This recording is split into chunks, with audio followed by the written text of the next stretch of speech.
Hello students, आज का जो हमारा लेक्चर है वो लेक्चर है types of belts on the basis of area of cross section या क्रॉस सेक्शनल एरिया। ठीक है, इसके बारे में भी चर्चा करते हैं, पर इसको समझने की कोशिश करते हैं कि ये types of belt on the basis of cross sectional area ही क्यों लिखा है। देखिए,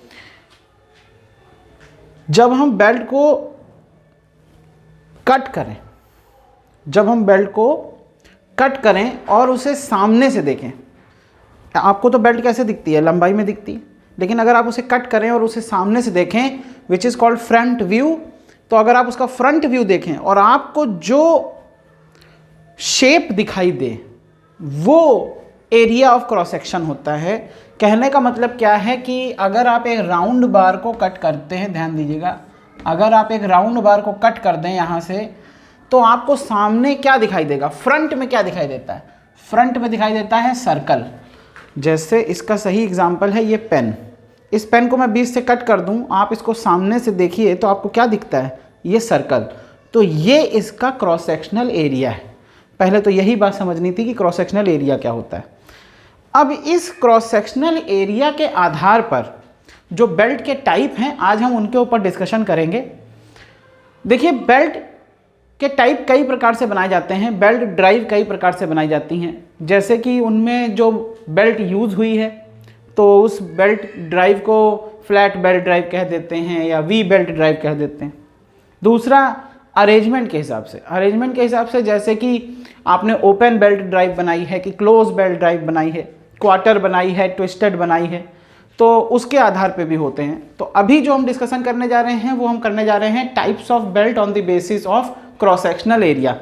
हर एक टाइप पर चर्चा होगी, लेकिन आज पहले थोड़ा सा जान लेते हैं, उसके बाद चर्चा होगी फ्लैट बेल्ट ड्राइव पर। आज हमारी चर्चा जो है वो फ्लैट बेल्ट ड्राइव पर होगी। पहले समझने की कोशिश करते हैं कि कितने प्रकार की होती है। देखिए, पहला टाइप आपके सामने लिखा हुआ है कि फ्लैट बेल्ट होती है, ठीक। दूसरा टाइप लिखा हुआ है वी बेल्ट होती है या वी टाइप बेल्ट होती है। तीसरा होता है राउंड बेल्ट, ठीक है। क्रॉस सेक्शनल एरिया अगर आप ध्यान दें तो इसका क्रॉस सेक्शनल एरिया जो है वो रेक्टेंगुलर होता है, इसका क्रॉस सेक्शनल एरिया जो है वो वी टाइप होता है, ठीक है। इसका क्रॉस सेक्शनल एरिया राउंड होता है। तो इन तीनों के क्रॉस सेक्शनल एरियाज जो हैं वो इस तरीके से होते हैं, इसी वजह से इन बेल्ट का नाम रखा गया है।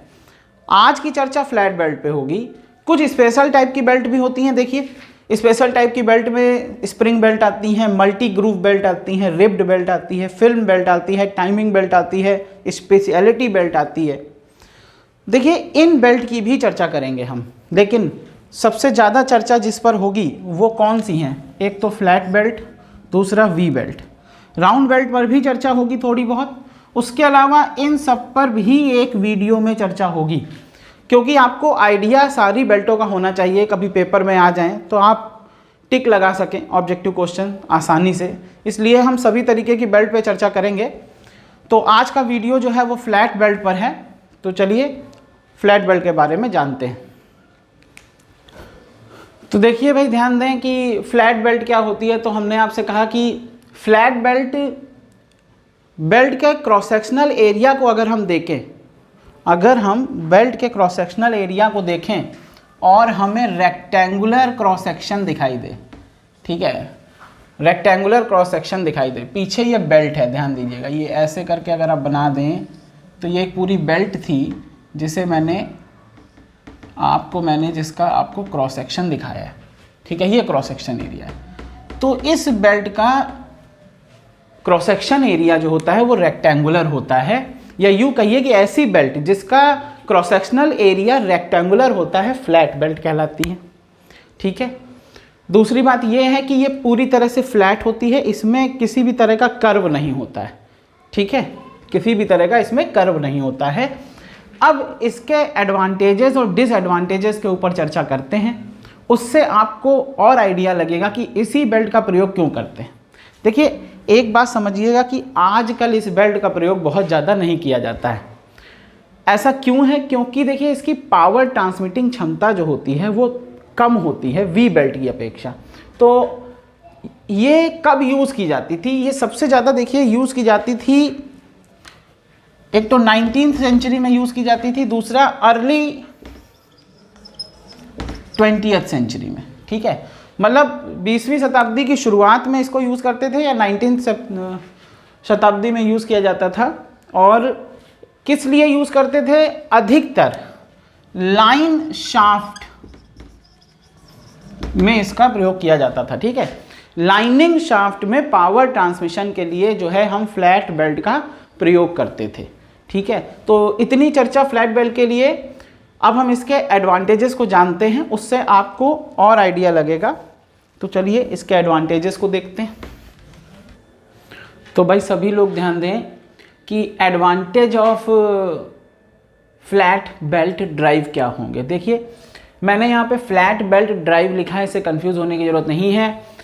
ऐसी ड्राइव जिसमें फ्लैट बेल्ट का यूज़ करेंगे वो फ्लैट बेल्ट ड्राइव बन जाएगी। तो देखिए फ्लैट बेल्ट के जो एडवांटेजेस हैं उनको समझने की कोशिश करिए। पहला एडवांटेजेस देखिए वहाँ कॉर्नर में लिखा हुआ है, यूज़ फॉर लॉन्ग डिस्टेंसेस। ये आप जानते हैं कि ये ज़्यादा लंबी जगहों पर पावर ट्रांसमिट करने के लिए यूज़ की जाती हैं। इसका एग्जाम्पल है कन्वेयर बेल्ट्स। कन्वेयर्स का आपने देखा होगा कि एक वर्कशॉप से उनका प्रोडक्ट दूसरी वर्कशॉप में ले जाया जाता है। वो भी क्या होता है, बड़ी बड़ी बेल्ट जो हैं वो चलती रहती हैं, बड़ी बड़ी बेल्ट जो हैं वो चलती रहती हैं। अभी आपको इसका इमेज भी दिखाई देगा, और वो बहुत ज़्यादा लंबाई की होती हैं। ठीक है, तो इसके लिए अपर लिमिट कोई डिसाइडेड नहीं है, आप जितना लंबा चाहें उतना लंबा कन्वेयर बेल्ट बना सकते हैं।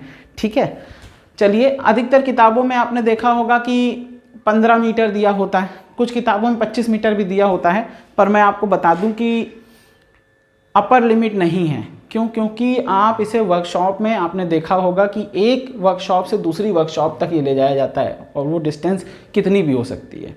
इवन एक ही वर्कशॉप में अगर आप देखें तो स्टेप्स बने होते हैं, अगर उस लंबाई को खोल के देखेंगे तो वो बहुत लंबी निकलेगी। ठीक है, तो ये बहुत ज़्यादा लंबाई के लिए यूज़ की जाती हैं, बहुत लंबी लॉन्ग डिस्टेंस पे पावर ट्रांसमिशन के लिए यूज़ की जाती हैं। दूसरा है रिलेटिवली चीप होती हैं, ईजी टू मेंटेन होती हैं। समझिएगा रिलेटिवली चीप क्यों है? क्योंकि इनकी डिज़ाइनिंग बहुत सिंपल है, सिंपल डिज़ाइन है, इसी वजह से ये आसानी से बनाई भी जा सकती हैं, और जो चीज़ आसानी से बनाई जा सकती है वो रिलेटिवली चीप होती ही है। दूसरा, इसे मेंटेन करना भी बहुत आसान होता है। अगला देखिए, do not require precise alignment. यहाँ पे ध्यान दीजिएगा, प्रिसाइज अलाइनमेंट से मेरा मतलब क्या है? प्रिसाइज अलाइनमेंट से मेरा मतलब ये नहीं है कि आप जो है बहुत ही गलत लगा दें, बात समझ रहे हैं? इसका मतलब ये है कि थोड़ी बहुत गड़बड़ी आप कर सकते हैं। फॉर एग्ज़ाम्पल, एक पुली दूसरी पुली को आपको फ्लैट बेल्ट से जोड़ना है, तो थोड़ा बहुत मिस अलाइनमेंट जो है ये झेल सकती है। ठीक है, ये बात याद रखिएगा। अगला है when worn out they can easily replaced. जब ये ख़राब हो जाती हैं तो ये आसानी से आप इन्हें बदल सकते हैं। क्यों? क्योंकि ये ग्रूव में तो फंसी नहीं होती हैं, इनके जो पुली होती हैं उनमें ग्रूव तो बना नहीं होता है, इसलिए आप इन्हें आसानी से जो है रिप्लेस भी कर सकते हैं। अब इसके बाद ध्यान दीजिएगा, लिखा हुआ है डिफरेंट वेलोसिटी रेशियो। ये वीआर का मतलब है velocity ratio, can be obtained by stepped pulley. देखिए मैंने ऊपर जो है ये वाले इसीलिए लिखे थे क्योंकि मैं इनको मिटा करके आपको ये नीचे वाले समझा सकूं। ठीक है, तो लिखिए समझते हैं कि डिफरेंट वेलोसिटी रेशियो कैसे मिलेगा। ये ऊपर के आप सबने समझ लिए हैं, मैं इनको मिटा देता हूं। तो डिफरेंट वेलोसिटी रेशियो कैसे मिलेगा उसको समझने की कोशिश करते हैं। देखिए कहने का मतलब क्या है कि भाई स्टेप्ड पुली क्या होती है। तो देखिए आपके स्क्रीन पर एक इमेज आ रही होगी, वो स्टेप्ड पुली कहलाती है। पहले उसको ध्यान से देख लीजिए।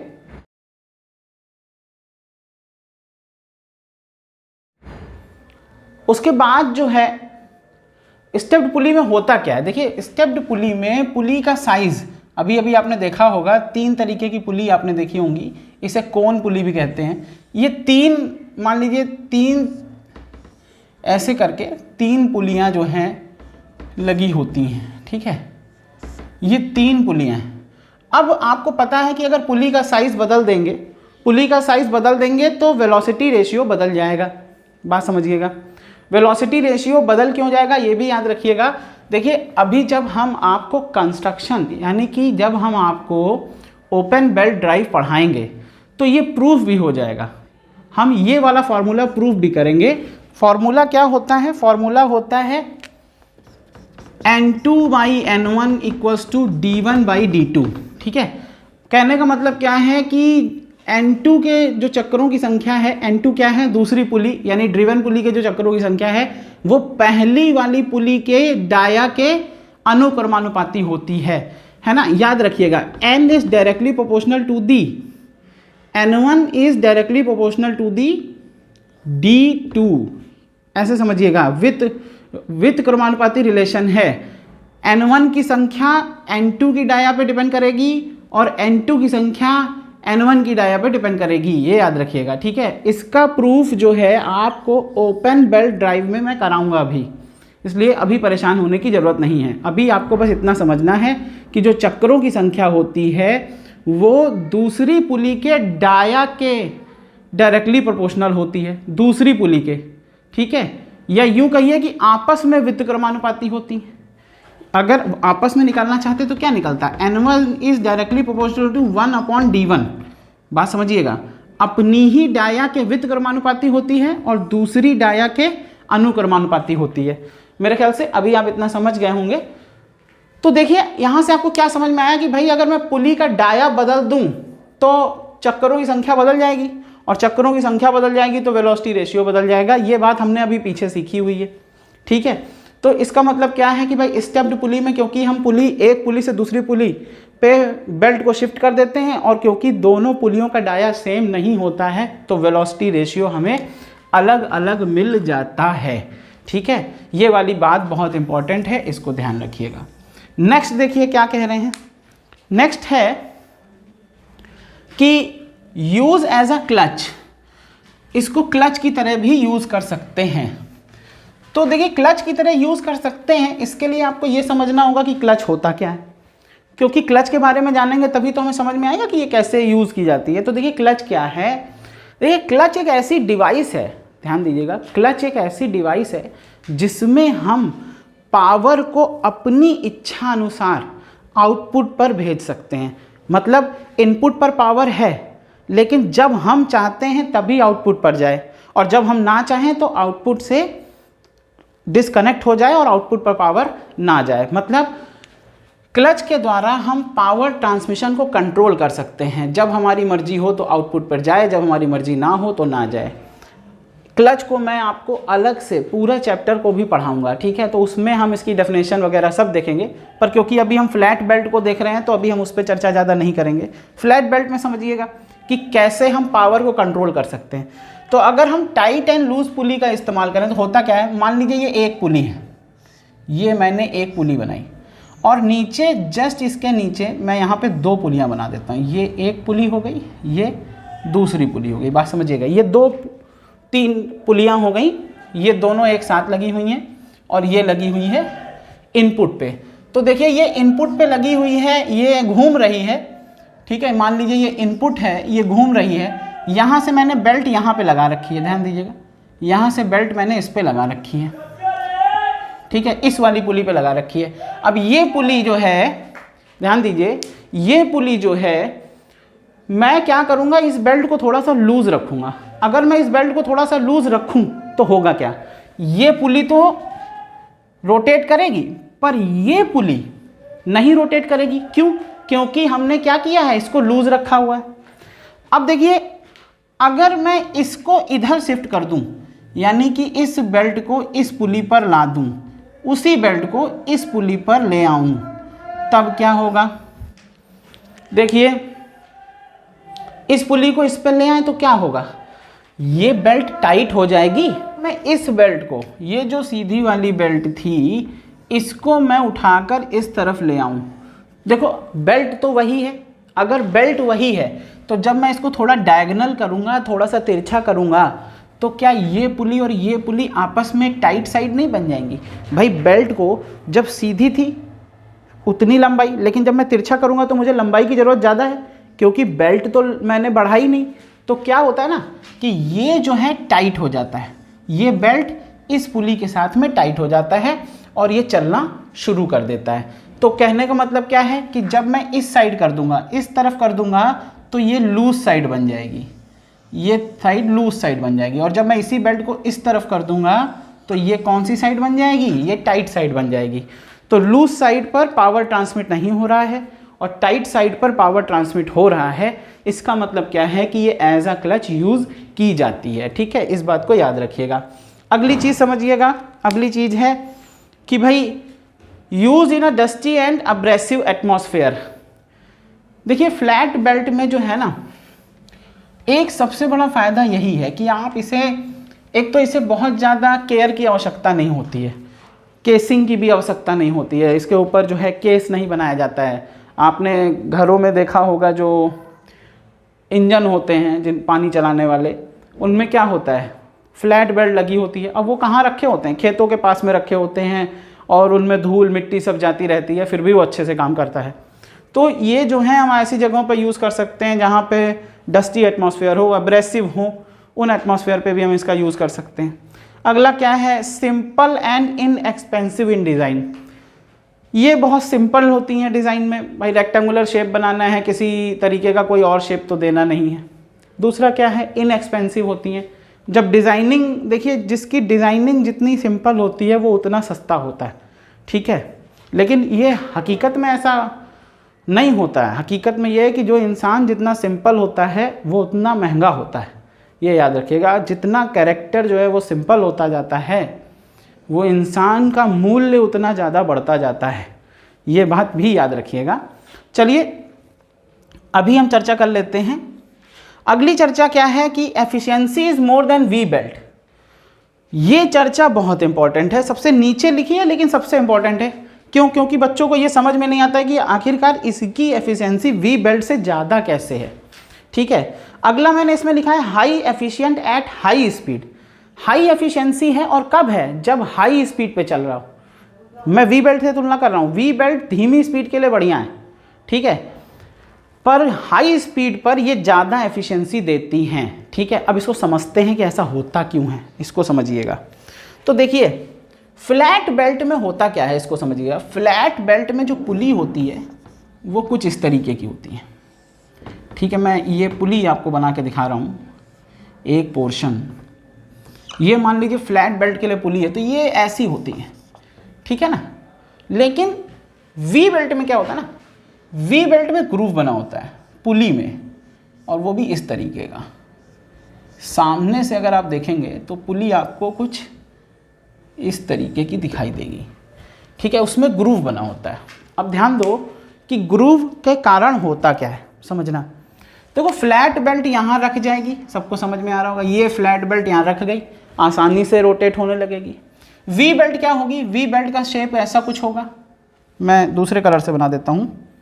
वी बेल्ट का शेप कुछ ऐसा होगा, ठीक है, इस पे रख जाएगी। अब ध्यान देना, क्योंकि यहाँ पे देखो ये हिस्सा दिख रहा है, ये भी बेल्ट से टच हो रहा है, ये वाला हिस्सा भी बेल्ट से टच हो रहा है, ये वाला हिस्सा भी बेल्ट से टच हो रहा है। तो ध्यान दीजिए यहाँ पे सिर्फ ये हिस्सा टच हो रहा है, और यहाँ पे कितना हिस्सा टच हो रहा है, इतना, एक। दूसरा यहाँ पे वेज एक्शन होगा। वेज एक्शन देखिए कैसे होगा, ये बेल्ट यहाँ पर भी फोर्स लगाएगी, क्रिया प्रतिक्रिया होगी यहाँ पर, ऐसे ही इस कॉर्नर पे भी क्रिया प्रतिक्रिया होगी। अभी जब हम वी बेल्ट पढ़ेंगे यानी कि नेक्स्ट, तब हम वेज एक्शन को पूरा समझाएंगे भी, पर अभी यहाँ पे समझिएगा कि जो ये कॉर्नर बनता है ना वेज में, उस पर भी फोर्स लगता है, याद रखिएगा। तो इसी को वेज एक्शन कहते हैं। यहाँ पे फोर्स सिर्फ यहाँ पर है, ठीक है, यहाँ पे फोर्स सिर्फ यहाँ पर है, यहाँ पर है, यहाँ पर है, यहाँ पे सिर्फ एक ही जगह पे फोर्स है। एक ही जगह का मतलब है सिर्फ इस तल पर, ठीक है, सिर्फ इस प्लेन पर। यहाँ पे क्या है, वेज एक्शन हो रहा है। अब समझो, आपको ये दिख रहा है कि ये पुली में कांटेक्ट ज़्यादा हो गया, ठीक, कांटेक्ट ज़्यादा हो गया। अब देखो होता क्या है कि पुली को चलाने के लिए वी बेल्ट को, यानी इनपुट पे जो पुली है उसको चलाने के लिए वी बेल्ट को ज़्यादा पावर चाहिए फ्लैट बेल्ट की अपेक्षा। फिर से समझिएगा, वी बेल्ट को इनपुट पर अपनी पुली को घुमाने के लिए, जिस पुली में वो लगी है उसको घुमाने के लिए ज़्यादा ताकत लगानी पड़ती है, पर फ्लैट बेल्ट को कम ताकत लगानी पड़ती है। फ्लैट बेल्ट का डिज़ाइन सिंपल होता है, उसकी पुली आसानी से घूम जाती है। तो देखो इनपुट पे ज़्यादा ताकत किसको लगानी पड़ी, इसे। तो आपको ये पता हो है कि एफिशिएंसी क्या होती है, आउटपुट अपॉन इनपुट, ठीक है। अब इनपुट पे ज़्यादा ताकत किस में लगानी पड़ रही है, वी बेल्ट में, तो इसकी एफिशिएंसी अपने आप कम हो जाएगी, ठीक है। तो इसका मतलब क्या है कि वी बेल्ट की एफिशिएंसी जो है वो फ्लैट बेल्ट की अपेक्षा कम होती है, और इस बात को मैंने आपको बहुत अच्छे से समझाया है। आप अगर किताबों में देखेंगे तो लिखा होता है, सिंपल लिखा होता है कि वी बेल्ट की एफिशिएंसी कम होती है या फ्लैट बेल्ट की ज़्यादा होती है, लेकिन होता क्या है वो आपको मैंने समझा दिया है। इसको दिमाग में अच्छे से बैठाइए, एक बार फिर से देख लीजिए, लास्ट के 5 मिनट एक बार फिर से देख लीजिए, ठीक है। तो ये चर्चा थी एडवांटेजेस के बारे में। अब चलिए चर्चा करते हैं डिसएडवांटेजेस के बारे में। तो डिसएडवांटेज को देखते हैं, डिसएडवांटेज क्या होते हैं। देखिए डिसएडवांटेज, पहला डिसएडवांटेज आपके सामने लिखा हुआ है, लो पावर ट्रांसमिटिंग कैपेसिटी। कहने का मतलब ये है कि वी बेल्ट की अपेक्षा जो है ये पावर ट्रांसमिटिंग कैपेसिटी इसकी कम होती है। पावर ट्रांसमिटिंग कैपेसिटी का मतलब समझिएगा टॉर्क को ट्रांसमिट करने की क्षमता, ठीक है, ये बात याद रखिएगा। V R is lower than V belt. Velocity ratio जो होता है, वेलोसिटी रेशियो क्या होता है वो हम पीछे डिस्कस कर चुके हैं, पीछे भी डिस्कस कर चुके हैं और ओपन बेल्ट ड्राइव में भी डिस्कस करेंगे, उसमें हम उसके फॉर्मूले को निकाल के देखेंगे, ठीक है। पर अभी V R is lower than V belt. V belt में जो वेलोसिटी रेशियो होता है वो ज़्यादा होता है, जबकि फ्लैट बेल्ट में वेलोसिटी रेशियो कम होता है। अगला क्या है, ये ज़्यादा स्पेस घेरती हैं, आपको पता है, क्योंकि लॉन्ग डिस्टेंस के लिए प्रयोग में लाई जाती हैं। नॉइज़ ज़्यादा करती हैं, वी बेल्ट जो है वो थोड़ा साइलेंट होती है, पर ये थोड़ा ज़्यादा नॉइज़ करती हैं। अगला क्या है, जनरली आप इसे हॉरिजॉन्टल ही यूज़ कर सकते हैं, वर्टिकल यूज़ नहीं कर सकते हैं।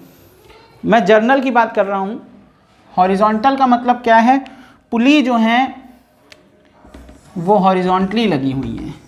वर्टिकल का मतलब क्या है, एक के ऊपर एक लगी हुई हैं, नीचे ऊपर, ठीक है, ऐसे। तो जब ऐसे लगी हों तो वर्टिकल होती हैं, जब ऐसे लगी हों तो हॉरिजॉन्टल होती हैं, ये याद रखिएगा। तो ये कुछ डिसएडवांटेजेस थे फ्लैट बेल्ट के। ये बात याद रखिएगा कि फ्लैट बेल्ट आजकल इतनी चलन में नहीं है जितनी वी बेल्ट है। उसका भी कारण क्या है ये आपके सामने लिखे हुए हैं कि इसके कुछ डिसएडवांटेजेस हैं, पर जनरली ये कहाँ यूज़ होती हैं, इसके कहाँ एप्लीकेशंस हैं, उसके ऊपर चर्चा कर लेते हैं। चलिए देखते हैं। तो सभी लोग ध्यान दीजिए कि इसका प्रयोग कहाँ कहाँ होता है। जहाँ पर भी इनका प्रयोग होता है उसके पिक्चर्स भी आपको साथ में दिखाई देते रहेंगे, तो पिक्चर्स को देख करके आप समझ पाएंगे कि वो कहाँ पर प्रयोग हो रही हैं। पहला होता है कन्वेयर्स में इनका प्रयोग होता है, बेकिंग मशीन में होता है, ब्रिक एंड क्ले मशीन में होता है, क्रशर्स में होता है, सॉ मिल्स में होता है, टेक्सटाइल्स में होता है, लाइन शाफ्ट में होता है। टेक्सटाइल मिल्स की बात हो रही है, टेक्सटाइल जो मशीन होती है जिसमें कपड़े चलते हैं उसकी बात हो रही है यहाँ पर। लाइन शाफ्ट में होता है और बकेट एलिवेटर्स में होता है, ठीक है। तो ये कुछ जगहों के नाम लिखे हुए हैं जहाँ पर आप फ्लैट बेल्ट का प्रयोग देखते हैं, फ्लैट बेल्ट ड्राइव का प्रयोग देखते हैं। तो फ्लैट बेल्ट के लिए इतनी जानकारी आपके लेवल पे बहुत है, ठीक है। इसके बाद जो है हम वी बेल्ट पे चर्चा करेंगे और फिर हम वो जो स्पेशल टाइप की बेल्ट्स थी ना उन पे चर्चा करेंगे, ठीक है। तो आज के लिए इतना ही, इसके बाद नेक्स्ट वीडियो में हम वी बेल्ट पर चर्चा करेंगे। चलिए, थैंक यू।